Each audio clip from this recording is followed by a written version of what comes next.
Hello everyone, welcome to knowledge Nidhi plus. Knowledge Nidhi plus में आप सभी का स्वागत है। आई होप आप सभी बहुत अच्छे होंगे और अपनी सीटेट की प्रिपरेशन भी अच्छे से कर रहे होंगे।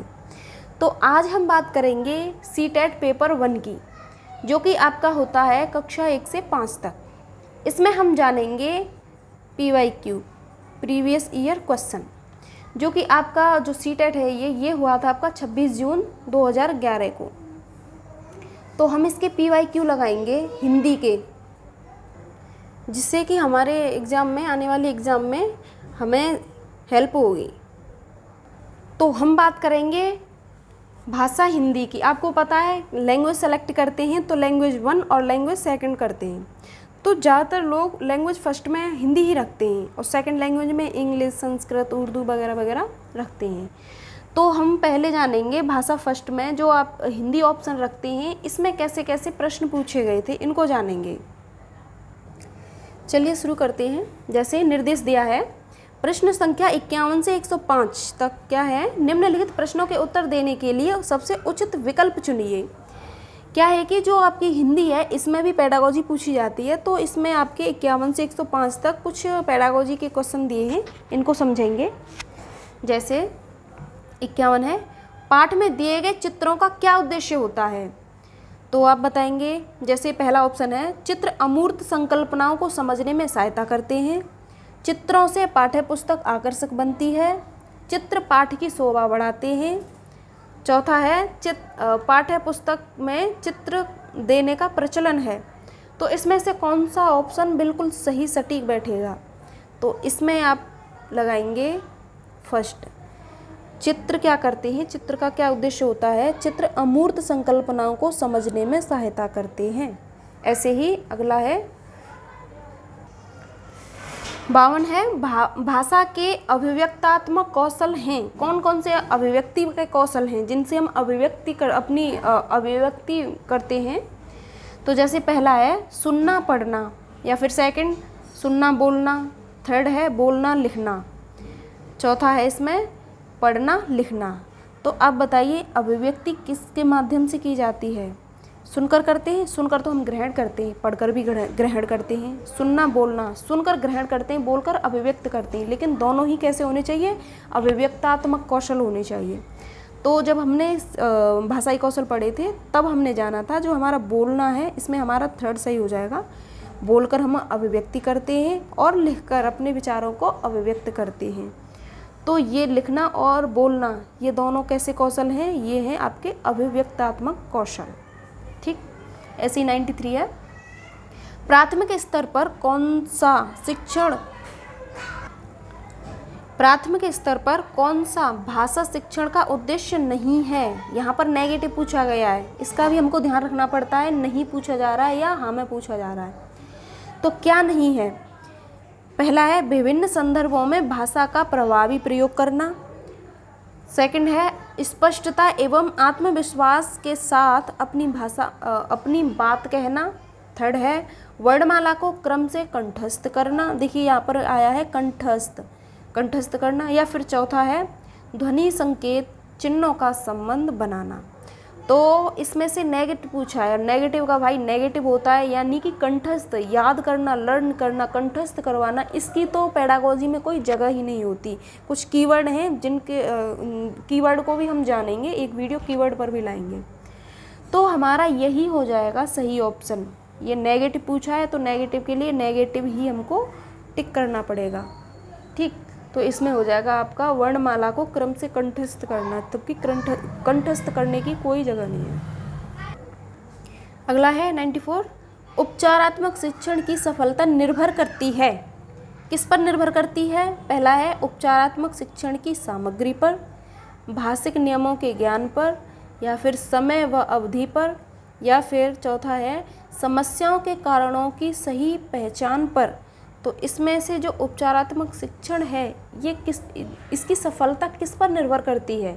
इसकी सफलता करती है, इसमें आपका चौथा सही हो जाएगा, समस्याओं के कारणों की सही पहचान। जब सही पहचान कर पाएंगे कारणों की, कमियों की, तभी तो हम अच्छा सफल उपचार कर पाएंगे। तो हमारा जो उपचारात्मक शिक्षण जो हमारा सफल होगा वो इसकी सही पहचान पर निर्भर करेगा। ऐसे ही 95 है, भाषा कौशलों के संदर्भ में कौन सा कथन उचित है। तो अब बताएंगे, जैसे फर्स्ट है, भाषा कौशलों के विकास में अभ्यास की अपेक्षा भाषिक नियमों का ज्ञान जरूरी है। या फिर सेकंड है, विद्यालय में केवल आ गया यहाँ पर, केवल पढ़ना लिखना कौशलों पर ही बल देना चाहिए। थर्ड है, बच्चे केवल, यहाँ भी केवल आ गया, केवल सुनना बोलना पढ़ना लिखना कौशल क्रम से ही सीखते हैं, और देखिए ही आ गया ही। और चौथा है, भाषा के चारों कौशल परस्पर अंतर संबंधित होते हैं, यानी अंतर संबंधित हैं। तो इसमें आपका कौन सा सही होगा, इसमें आपका फोर्थ ही सही हो जाएगा। देखिए यहाँ पर भाषा कौशल के विकास में अभ्यास की बात हो रही है। अभ्यास तो एक तरह से कंठस्थ करना, लर्न करना या रट्टा मार शिक्षा देना, ये चीज़ हो जाती है, तो ये नेगेटिव हो जाता है। नियमों का ज्ञान जरूरी है, ये नियम वगैरह कुछ ज्ञान बच्चे प्राइमरी लेवल पर, प्राइमरी स्तर पर बच्चे नहीं जान पाते ज्ञान नियम वगैरह। और आपका सेकंड में देखिए केवल वर्ड दे रखा है, और इसमें भी केवल है और ही है, ये नेगेटिव बिंदु हैं, यानी नेगेटिव शब्द हैं। तो आपका चौथा हो जाएगा, जैसे कि भाषा के चारों कौशल आपस में कैसे होते हैं, ये परस्पर अंतर संबंधित होते हैं, तो आपका फोर्थ सही हो जाएगा। ऐसे ही 96वां क्वेश्चन है, एक बहुसांस्कृतिक कक्षा में आप एक भाषा शिक्षक के रूप में किस बात को अधिक महत्व देंगे। बच्चों के ऑप्शन है इसके, बच्चों को भाषा प्रयोग के अधिक से अधिक अवसर देना, पाठ्य पुस्तक के प्रत्येक पाठ को भली भांति समझाना, बच्चों को व्याकरण सिखाना, स्वयं शुद्ध भाषा का प्रयोग करना। तो देखिए आपको पता ही होगा कि जो हमारी पेडागोजी होती है, इसमें जो ऑप्शन दिए होते हैं लगभग सभी सही होते हैं, लेकिन हमको चुनना पड़ता है कि सबसे सही कौन सा है, सबसे ज़्यादा परफेक्ट कौन सा है। तो उसमें जो हमारा सबसे ज़्यादा सटीक सही बैठता है वही सही होता है। देखिए इसमें स्वयं शुद्ध भाषा का प्रयोग शिक्षक करेगा, ये अच्छी बात है, करना चाहिए। बच्चों को व्याकरण सिखाना चाहिए, ठीक है, बच्चों को व्याकरण भी सिखानी चाहिए, लेकिन ये व्याकरण के जो नियम वगैरह हैं ये अपर प्राइमरी में सिखाए जाते हैं, प्राइमरी में नहीं सिखाए जाते। चलो ये गलत हो गया। पाठ्य पुस्तक के प्रत्येक पाठ को भली भांति समझाना, हाँ समझाना चाहिए, ये ठीक है, लेकिन जो बच्चों के हित की बात करें, यानी मतलब बच्चों के कौशल में विकास करें, जैसे बच्चों को भाषा प्रयोग के अधिक से अधिक अवसर, तो बच्चों को अवसर देने चाहिए सबसे ज़्यादा, तो अवसर की बात होती है, तो ये सबसे अच्छा आंसर माना जाता है, तो यही हमारा सही हो जाएगा। ठीक, इसी तरह 97 है, हिंदी की कक्षा में प्राय हिंदीतर भाषी बच्चे हिंदी सीखने में अनेक कठिनाइयों का सामना करते हैं। क्यों करते हैं? हिंदीतर मतलब हिंदी के अलावा, हिंदी से अलग जो उनकी भाषा है, तो वो बच्चे हिंदी सीखने में कठिनाइयों का सामना करते हैं। क्यों करते हैं? क्योंकि पहला है प्राय हिंदी उनकी मातृभाषा की संरचना में अंतर होता है, यानी कह रहे हैं कि पहला ऑप्शन है प्राय हिंदी और उनकी जो मातृभाषा है उनमें क्या होता है, उनकी संरचना में अंतर पाया जाता है। वे मन लगाकर हिंदी नहीं सीखते, हिंदी सीखने के प्रति उनमें अरुचि होती है। हिंदी बहुत कठिन भाषा है, हिंदी कठिन भाषा नहीं है, लेकिन जिसको आएगी नहीं उसे तो कठिन लगे ही, तो ये नहीं होगा। सही हो सकता है लेकिन ये नहीं है। ठीक, उनमें अरुचि होगी, अरुचि तो होती ही है, लेकिन सबसे ज़्यादा कौन सा सही बैठेगा? इसमें सबसे ज़्यादा सही आंसर आपका फर्स्ट होगा। प्राय हिंदी और उनकी मातृभाषा की संरचना में क्या होता है, अंतर होता है।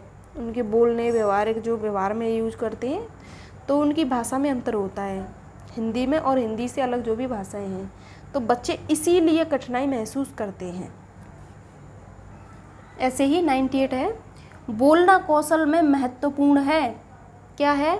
फर्स्ट है मधुरवाणी, सेकंड है संदर्भ एवं स्थिति के अनुसार अपनी बात कह सकना, थर्ड है स्पष्ट एवं शुद्ध उच्चारण, चौथा है अलंकारिक भाषा का प्रयोग। तो इसमें कौन सा सही होगा? इसमें आपका सबसे सटीक और सबसे सही होगा सेकंड वाला, संदर्भ एवं स्थिति के अनुसार अपनी बात कह सकना। यही तो कौशल का जो बोलना है, बोलना कहाँ पर हम अपनी बात को कैसे रख पा रहे हैं, तो सही स्थिति होनी चाहिए बात रखने के लिए, किसी संदर्भ में बात की जानी चाहिए और अपनी बात को बेझिझक कहना सीख जाए बच्चा। तो यही क्या है, बोलना कौशल में सबसे महत्वपूर्ण होगा।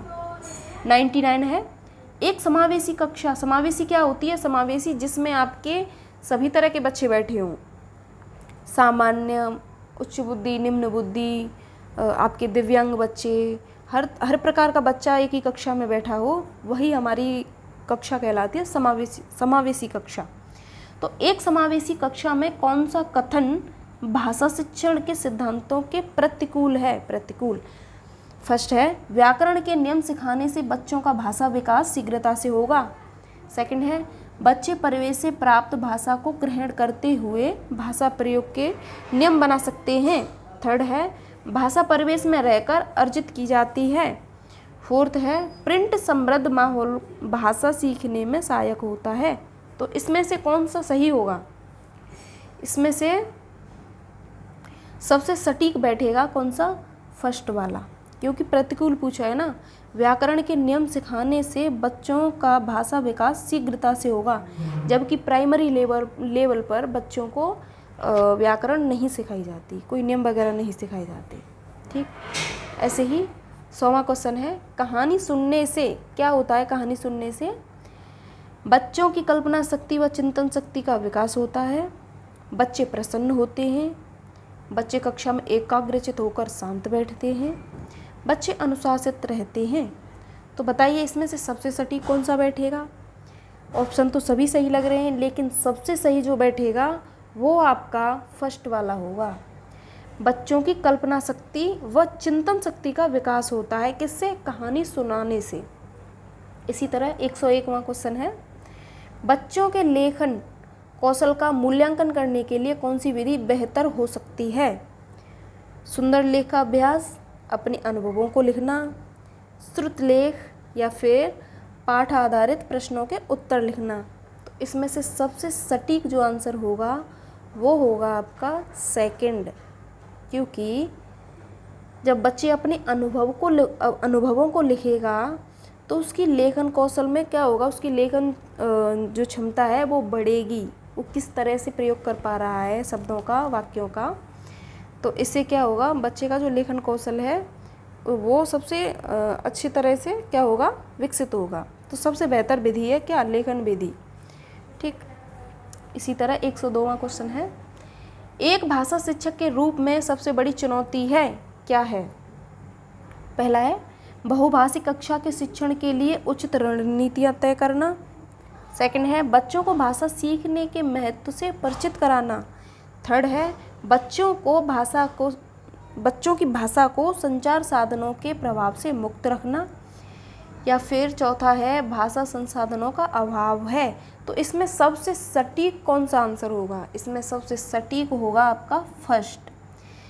एक भाषा शिक्षक के रूप में सबसे बड़ी चुनौती जो है वो क्या है? जो बहुभाषिक कक्षा होगी, इसके शिक्षण के लिए उचित सही रणनीतियाँ शिक्षक कैसे तैयार करे, कैसे रणनीति बनाए कि प्रत्येक बच्चे की क्षमता का, प्रत्येक बच्चे के विकास का सबका ध्यान रखा जाए। ठीक, तो ये आपका सही हो जाएगा। इसी तरह 103वां क्वेश्चन है भाषा शिक्षण में पाठ्य पुस्तक क्या है? अनावश्यक है, एकमात्र संसाधन है, साध्य है, या साधन है? तो इसमें क्या होगा? देखिए साधन यहाँ पर, संसाधन यहाँ भी है, साधन यहाँ भी है। तो ये क्या है? इसमें आप सबसे सटीक आंसर लगाएंगे तो आपका सबसे सही होगा जो विषय भाषा शिक्षण में पाठ्य पुस्तक साधन है इसमें। ठीक, चौथा माना जाएगा साधन। एक साधन ही तो है, साधन के रूप में तो प्रयोग करते हैं हम पाठ्य पुस्तकों को। इसी तरह 104वां है गृह कार्य के बारे में कौन सा कथन उचित है? तो जो गृह कार्य बच्चों को दिया जाता है, ये क्यों दिया जाता है? इसके लिए कौन सा कथन सही बैठेगा? फर्स्ट है गृह कार्य देना अति आवश्यक है। देखिए अति आ गया, अति शब्द नेगेटिव है। और सेकंड है गृह कार्य अभिभावकों को क्यों व्यस्त रखा जाएगा? इसमें तो बच्चों के लिए कार्य दिया जाता है, तो ये यहाँ से गलत हो गया। उत्तम साधन है ना, तो ये गलत हो गया। थर्ड है बच्चों की क्षमताओं स्तर के अनुसार गृह कार्य दिया जाना चाहिए। हाँ ये ठीक है, लेकिन आगे देखते हैं। चौथा है गृह कार्य कक्षा में किए गए कार्य का अभ्यास मात्र है। तो देखिए अभ्यास भी नेगेटिव वर्ड है और मात्र ये भी नेगेटिव वर्ड है, तो आपका आंसर बैठेगा थर्ड वाला सही। तो ये ऑप्शन सही हो जाएगा। जो गृह कार्य है ये बच्चों को क्यों दिया जाता है, ये बच्चों को दिया जाता है बच्चों की क्षमताओं पर आधारित होना चाहिए और बच्चे के स्तर को ध्यान में रखते हुए बच्चे को गृह कार्य दिया जाना चाहिए। ठीक। क्वेश्चन नंबर 105, इसमें क्या है, प्राथमिक स्तर पर बच्चों की भाषा शिक्षा के संदर्भ में निम्नलिखित में से कौन सा कथन असत्य है। असत्य पूछा है, नोट वाला। तो इसमें पहला ऑप्शन है सुधार के नाम पर की जाने वाली टिप्पणियों व निरर्थक अभ्यास से बच्चों में अरुचि उत्पन्न हो सकती है। हाँ ये बात तो सही है। हमको ढूंढना है नेगेटिव। नेगेटिव का भाई नेगेटिव होता है, इसीलिए हमको नेगेटिव पर ध्यान देना होगा। सेकंड है बच्चे समृद्ध भाषा परिवेश में सहज और स्वतः रूप से भाषा में परिमार्जन कर लेंगे। तो ये भी सही है, बच्चे को समृद्ध परिवेश मिलेगा, अच्छी भाषा बोली जाएगी परिवार में, तो बच्चा भी सहज और स्वतः ही अपने आप भाषा सीख जाएगा। तो ये सही है, ये पॉजिटिव है। थर्ड है बच्चे भाषा की जटिल और समृद्ध संरचनाओं के साथ विद्यालय आते हैं। तो ये गड़बड़ है, थोड़ा सा आगे बढ़ते हैं। फोर्थ है बच्चों की भाषा संकल्पनाओं और विद्यालय में प्रचलित भाषा परिवेश में विरोधाभास ही भाषा सीखने में सहायक होता है। तो ये आपका क्या है, ये भी थोड़ा इसमें ही आ रहा है और विरोधाभास आ रहा है, तो ये कहीं तक ठीक है। लेकिन ये वाला जो है, जो बच्चे होते हैं प्राइमरी में आते हैं, जो कक्षा 1 में जब बच्चे आते हैं पीआरटी के बच्चे, तो क्या वो जटिल भाषा का प्रयोग करना जानते हैं या फिर वो समृद्ध संरचनाओं के साथ ही आएंगे? क्या सभी बच्चों को समृद्ध परिवेश मिलता है? नहीं, सभी बच्चों को एक जैसा परिवेश नहीं मिलता है। किसी को अच्छा मिलता है, किसी को समृद्ध मिल जाता है, किसी को थोड़ा असभ्य भी मिलता है। हर तरह का बच्चा आता है। तो बच्चा तो हर तरह का आएगा, लेकिन बच्चा जटिल भाषा की जो जटिलता है उसको बच्चा नहीं पहचान पाता है और ना ही वो बच्चा जटिल भाषा का प्रयोग कर पाता है। तो ये नेगेटिव पूछा था, तो नेगेटिव के लिए यही सही बैठेगा। अब हम बात करेंगे, पैराग्राफ पढ़ेंगे अब हम। ठीक, तो पैराग्राफ की बात करेंगे। जैसे निर्देश में दिया है प्रश्न संख्या 106 से 114 तक गद्यांश को पढ़कर निम्नलिखित प्रश्नों में सबसे उचित विकल्प चुनिए। तो यहाँ पर हमको गद्यांश पढ़ना है और गद्यांश में से ही प्रश्नों के आंसर हमें ढूंढने हैं। तो चलिए पढ़ते हैं गद्यांश। मनु बहन ने पूरे दिन की डायरी लिखी, लेकिन एक जगह लिख दिया सफाई वगैरह की। गांधी जी प्रतिदिन डायरी पढ़कर उस पर अपने हस्ताक्षर करते थे। आज की डायरी पर हस्ताक्षर करते हुए गांधी जी ने लिखा, काटने की गति का हिसाब लिखा जाए, मन में आए हुए विचार लिखिए जाएं, जो जो पढ़ा हो उसकी टिप्पणी लिखी जाए, वगैरह का उपयोग नहीं होना चाहिए। डायरी में वगैरह शब्द के लिए कोई स्थान नहीं है। जिसने जो पढ़ा हो वह लिखा जाए। ऐसा करने से पढ़ा हुआ कितना पच गया है यह मालूम हो जाएगा। जो बातें लिखी हुई हों वे लिखी जाएं, जो बातें हुई हों वे लिखी जाएं। मनु ने अपनी गलती का एहसास किया और डायरी विद्या की पवित्रता को समझा। गांधी जी ने पुनः मनु से कहा, डायरी लिखना आसान कार्य नहीं है, यह इबादत करने जैसी विद्या है। हमें शुद्ध व सच्चे रूप से प्रत्येक छोटी बड़ी घटना को निष्पक्ष रूप से लिखना चाहिए, चाहे कोई बात हमारे विरुद्ध ही क्यों ना जा रही हो। इससे हमें सच्चाई स्वीकार करने की शक्ति प्राप्त होगी। तो ये पैराग्राफ था और इसमें से अब प्रश्न छांटेंगे हम। जैसे 106 है प्रश्न, मनु को अपनी किस गलती का एहसास हुआ? फर्स्ट है, उन्होंने डायरी में वगैरह शब्द का प्रयोग किया था, उन्होंने गांधी जी की बात नहीं मानी थी। थर्ड है, मनु ने डायरी में काटने की गति का हिसाब लिखा था। या फोर्थ है, उन्होंने डायरी में सही सही बातें लिखी थी। तो इसमें आपका कौन सा ऑप्शन होगा? अपनी किस गलती का एहसास किया? अपनी गलती का एहसास क्यों किया? क्योंकि उन्होंने क्या किया था? मनु ने वगैरह शब्द का प्रयोग किया था, जबकि उनको वगैरह शब्द का प्रयोग नहीं करना चाहिए था। 107वां प्रश्न है, गांधी जी ने वगैरह शब्द पर अपनी आपत्ति क्यों जताई? वे चाहते थे कि बातों को ज्यों का त्यों लिखा जाए। वगैरह सेकंड है, वगैरह शब्द की जगह आदि शब्द का प्रयोग सही है। या फिर थर्ड है, गांधी जी चाहते थे कि सही भाषा का प्रयोग हो। या फोर्थ है, वगैरह शब्द में कार्य और विचार की स्पष्टता नहीं है। तो इसमें कौन सा ऑप्शन सही होगा? इसमें आपका सबसे सही और सटीक ये होगा, क्योंकि जो गांधी जी ने वगैरह शब्द पर अपनी आपत्ति जताई थी, तो उसमें उन्होंने क्यों जताई थी? वगैरह शब्द के लिए उन्होंने कहा था कि वगैरह शब्द में कार्य और वगैरह शब्द की कोई डायरी में कोई जगह नहीं है। क्यों नहीं है? क्योंकि जो वगैरह शब्द है इससे कार्य और विचार की स्पष्टता नहीं आती।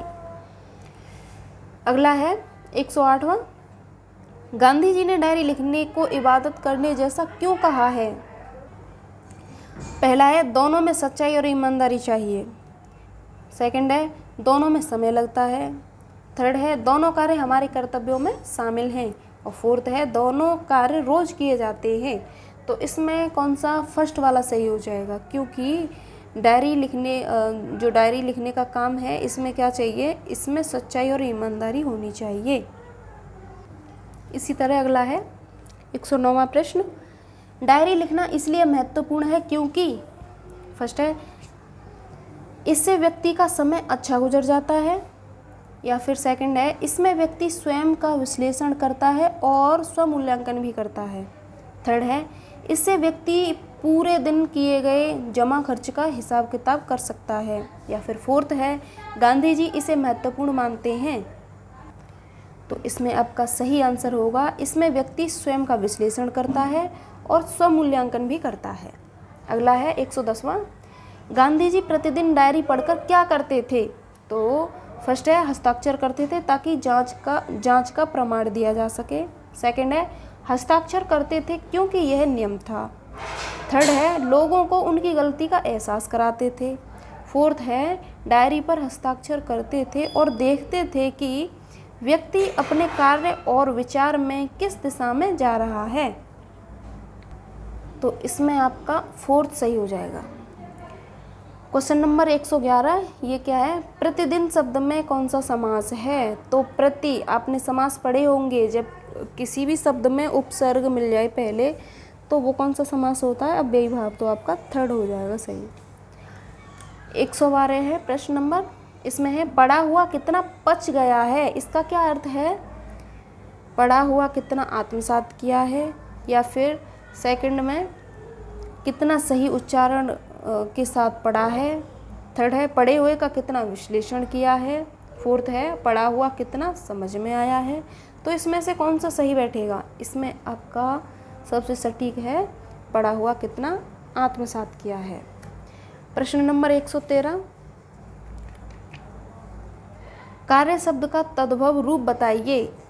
क्या है? कार्य शब्द का काम है या फिर सेवा है, कारज है या काज है। तो इसमें आपका सही आंसर होगा काज। इसी तरह 114 में, विचार में एक प्रत्यय लगाकर शब्द बनेगा, कौन सा बनेगा? वैचारिक बनेगा या फिर वैचारिक बनेगा या फिर विचारिक बनेगा या फिर विचौरिक बनेगा। तो इसमें आपका वैचारिक बनेगा। आगे बात करेंगे, निर्देश दे रखे हैं, जैसे प्रश्न संख्या 115 से 120 तक क्या है? एक कविता दी हुई है, कविता की पंक्तियां पढ़कर निम्नलिखित प्रश्नों में सबसे उचित विकल्प चुनिए। चलिए कविता पढ़ते हैं पहले।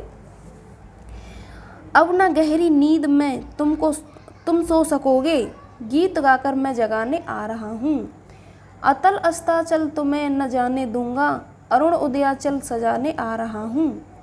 कल्पना में आज तक उड़ते रहे तुम, साधना से सिहर कर मुड़ते रहे तुम। अब तुम्हें आकाश में उड़ने न दूंगा, आज धरती पर बसाने आ रहा हूँ। ये लाइनें जो लिखी हैं कविता, ये कविता है किसकी? सोहनलाल द्विवेदी जी की। तो चलिए इसमें से प्रश्न छांटेंगे। प्रश्न नंबर 115, गहरी नींद में सोने का अर्थ है, क्या अर्थ है? फर्स्ट है चिंता युक्त होना, चिंता युक्त तो हो ही नहीं सकता, तो नींद ही नहीं आएगी। सेकंड है मृत्यु को प्राप्त होना, थर्ड है परिश्रमी होना, या फोर्थ है बेखबर होना। तो गहरी नींद में सोने का अर्थ है यहाँ पर बेखबर होना, किसी चीज़ की चिंता ही ना हो, फुर्सत से सोए, तो ये बेखबर होना यानी गहरी नींद में सोना। 116वां प्रश्न है कवि लोगों को कहाँ नहीं जाने देगा, पतन की राह पर, पाताल में, अतल गहराई में, जहाँ सूर्य अस्त होता है। तो इसमें आप क्या लगाएंगे, कवि क्या कर रहा है, कवि पतन की राह पर जाने से रोक रहा है लोगों को, तो यहाँ पर क्या हो जाएगा, पतन की राह पर, ये सही हो जाएगा। ऐसे ही प्रश्न नंबर 117, कवि किस तरह के व्यक्तियों को संबोधित कर रहा है। पहला है जो आकाश की ऊंचाइयों को छूना चाहते हैं, सेकंड जो अत्यधिक प्रेरित हैं, थर्ड जो बहुत परिश्रमी हैं, फोर्थ जो जीवन की कठोर वास्तविकताओं से बेखबर हैं। तो इसमें से सबसे सटीक आंसर कौन सा बैठेगा, इसमें सही आंसर होगा आपका फोर्थ, क्योंकि कवि जो जीवन की कठोर वास्तविकताएं हैं इनसे जो भटक गए हैं लोग, जो बेखबर हैं सच्चाई से, तो कवि क्या कर रहे हैं, कवि इनको सच्चाई से रूबरू करा रहे हैं, यानी जो जीवन की वास्तविक सच्चाई है उससे परिचित करा रहे हैं। तो यही आपका ऑप्शन सही हो जाएगा। प्रश्न नंबर 118, कवि लोगों को क्यों जगाना चाहता है।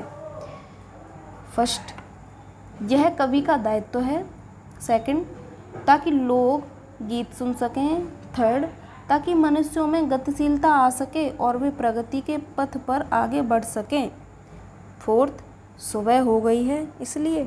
तो क्यों जगाना चाह रहा है कवि लोगों को, इसमें आपका सही ऑप्शन होगा थर्ड, क्योंकि मनुष्यों में गतिशीलता आ सके, क्योंकि आलसी हो गया है आज का मानव, तो इसीलिए कवि उन्हें जगाने जा रहे हैं। करना कुछ चाहता नहीं है, ख्वाहिशें ऊंची ऊंची हैं मानव की आज के ज़माने में, तो तभी तो कह रहे हैं कवि कि मैं तुमको आकाश में उड़ने ना दूंगा, आज धरती पर बसाने आ रहा हूँ। तो यहाँ पर मनुष्यों की जो गतिशीलता आ जाए, ये जो आलसी हैं, और वे क्या करें, प्रगति के पथ पर चल सकें या आगे बढ़ सकें, तो इसीलिए कवि लोगों को जगाना चाहते हैं। प्रश्न नंबर 119, अतल अस्ताचल तुम्हें जाने न दूंगा, पंक्ति में कौन सा अलंकार है। फर्स्ट है अनुप्रास अलंकार, सेकंड है श्लेष अलंकार, थर्ड है उपमा अलंकार, फोर्थ है रूपक अलंकार। तो इसमें अलंकार कौन सा होगा, यहाँ पर देखिए अतल अस्ताचल, इसमें क्या हो रहा है, वर्ण की आवृत्ति बार बार हो रही है। जब किसी काव्य में एक ही वर्ण की आवृत्ति बार बार होती है तो वहाँ पर अनुप्रास अलंकार होता है, तो इसका ऑप्शन सही बैठेगा फर्स्ट। अब ये हमारा 120वां प्रश्न जो कि लास्ट है, क्या कह रहा है, कविता का उपयुक्त शीर्षक क्या हो सकता है। क्या होगा इसका शीर्षक, जागृति, हर्ष, कोलाहल या आकाश। तो आकाश से संबंध है लेकिन आकाश इसका शीर्षक नहीं हो सकता, कोलाहल भी नहीं है, हर्ष भी नहीं है, इसका शीर्षक होगा जागृति, क्योंकि जो कवि हैं वो लोगों को जगाने की बात कर रहे हैं, उनकी चेतना को जागृत कर रहे हैं, तो यहाँ पर जागृति इसका शीर्षक होगा। ठीक, तो ये था हमारा previous year question paper. I hope इससे आपको आपके एग्ज़ाम में हेल्प मिलेगी। चलिए मिलते हैं फिर अगले वीडियो में, जब तक के लिए नमस्कार।